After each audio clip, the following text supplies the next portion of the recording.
Modulis pārskats par transakcijām no EDS ar grupēšanu pēc nodokļiem un kustību veidiem. Nodokļu salīdzināšana. Sakuma iestatījumi. Aizpildīt pēc noklusējumā. Nodokļu transakcijas kustības veidi un nodokļu veidi.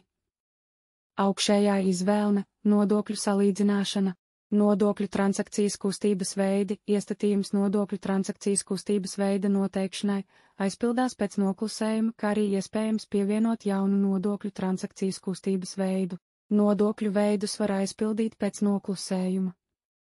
Aizpildot nodokļu veidi pēc noklusējuma, pieejamā gan eksistējoša elementa koriģēšana, gan jauna elementa pievienošana, kur kods tiek pievienots automātiski, nosaukums, nosaukums atskaitēji, nodokļu nosaukums EDS sistēmā. Tabulas daļa jāpievieno attiecīgu uzskaitas kontu no organizācijas kontu plāna. Transakciju ielāde. Transakciju pārskatu jālija pielādē no EDS. Maksājumi. Nomaksas stāvoklis. Transakciju pārskats.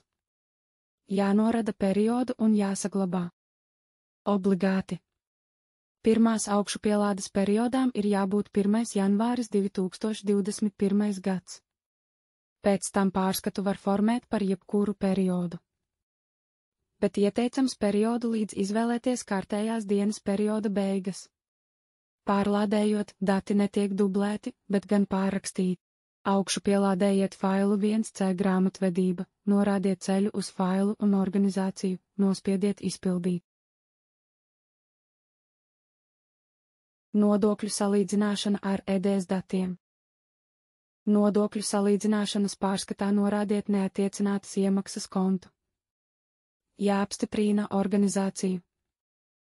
Norādiet periodu un nospiediet izveidot. Nodokļu kustības veidi, tukšas kolonnas pārskatā netiek rādītas. Grāmatvedības datu kolonna satur to kontu atlikumu, kas ir uzskaitīti direktorijā nodokļu veidi. Ja debeta atlikums ir, tad ar plusu, ja kredīta atlikums, tad ar mīnusu.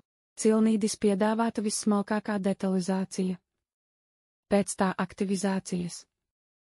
Izvēlojoties ciļņi 1, 2, 3, 4.